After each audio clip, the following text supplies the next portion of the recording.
Bienvenue dans cette nouvelle vidéo où on va voir ensemble les meilleurs réglages pour filmer la nuit avec une GoPro Hero 11, mais tous les conseils que je vais donner dans cette vidéo vont être applicables aussi à des anciens modèles de GoPro.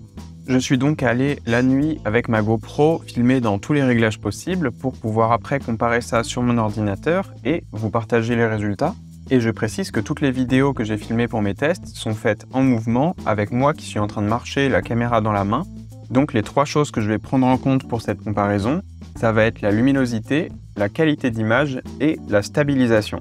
Donc pour commencer, toutes les séquences que vous allez voir sont filmées en ISO 1600, car au-dessus de ça, je trouve vraiment que les résultats sont inutilisables, donc je ne les ai pas pris en compte. Et j'ai aussi choisi 1600 car c'est ce que la caméra va proposer en mode automatique. Du coup, on va voir le meilleur résultat qu'on peut avoir en étant en ISO 1600. Et pour ça, je vais comparer la même scène que j'ai filmée à ISO 1600 avec des obturateurs différents. Ces différentes vitesses d'obturateur vont produire des résultats de luminosité différentes, mais aussi des résultats de stabilisation qui sont différentes, car quand l'obturateur est trop bas, la stabilisation va commencer à beaucoup moins bien fonctionner. Donc il va falloir trouver un juste milieu entre tout ça. Je précise aussi que je filme en 4K 25 images par seconde, car c'est ce qu'il y a de mieux pour éviter d'avoir trop de grains dans les parties sombres de l'image. Donc si vous voulez filmer en faible luminosité, je vous recommande d'être aussi en 4K 25. Du coup, c'est parti pour la comparaison. Je vais commencer avec l'obturateur au maximum et on va descendre petit à petit. Donc toujours avec un ISO à 1600, je commence par un 400 d'obturateur. Donc on peut voir que la stabilisation est très bonne et on ne voit pas de petites vibrations dans l'image. Mais par contre, la luminosité est très faible, du coup, je ne pense pas que ça soit utilisable. Donc pour ça, on va descendre en obturateur. Et maintenant, je passe à 1.200. On voit que la stabilisation est toujours bonne et la luminosité est toujours un peu trop faible, mais moins que tout à l'heure.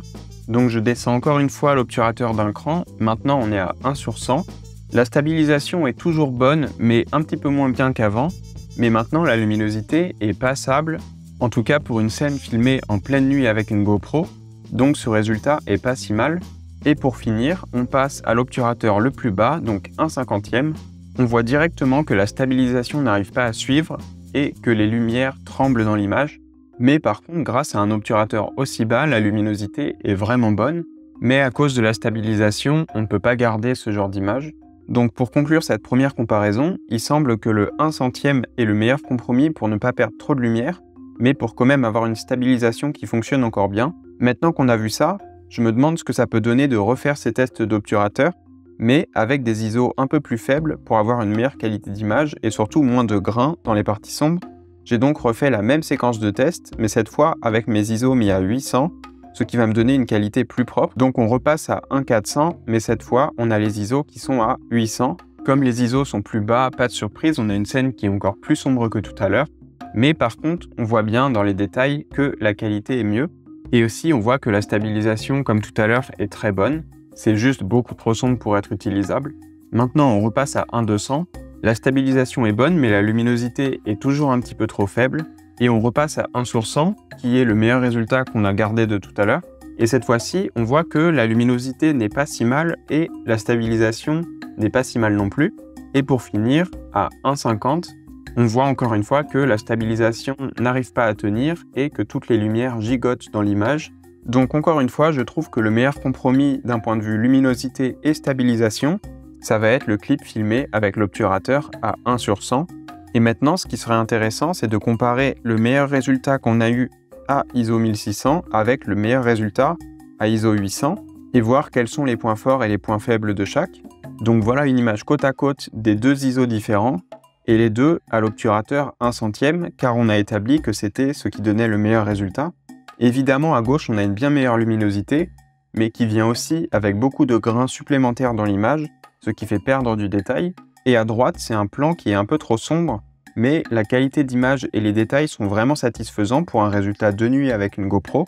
Et voilà la même comparaison, mais cette fois-ci zoomée à 250% dans l'image, pour qu'on puisse voir un petit peu mieux le grain. Donc entre ces deux résultats, ça va être une question de préférence entre une bonne luminosité mais avec un petit peu trop de grain dans l'image ou alors une luminosité un peu trop faible mais avec une meilleure qualité d'image. Pour moi, je préfère ce rendu un peu plus sombre à droite, filmé à 800 ISO, grâce à la meilleure qualité d'image, mais c'est totalement un choix artistique.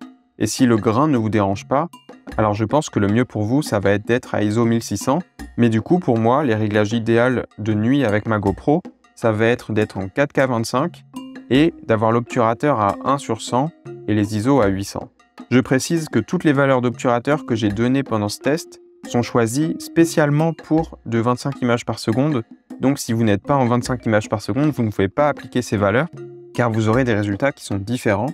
Aussi, si vous avez besoin d'une meilleure stabilisation car vous filmez une activité avec beaucoup de tremblements, alors je vous conseille de passer à 1/200 au lieu de 1/100 pour être sûr que la stabilisation va suivre pendant même des plus gros mouvements, parce que là, moi, j'étais seulement en train de marcher. Mais par contre, pour compenser la perte de luminosité, je vais du coup vous recommander d'augmenter les ISO à 1600, car là, il n'y a pas trop le choix. Il faut mieux une scène qui soit stabilisée avec un petit peu de grain qu'une scène où la stabilisation ne suit pas, parce que sinon ça donne un peu le mal de mer et c'est désagréable à regarder. Donc dites-moi dans les commentaires lequel des deux résultats vous plaît le plus. Est-ce que le grain vous dérange comme moi ou est-ce que vous trouvez que c'est parfaitement passable pour un clip de GoPro? Je vous remercie d'avoir regardé cette vidéo. Si vous êtes abonné à la chaîne, on se retrouve dans la prochaine et je vous dis ciao!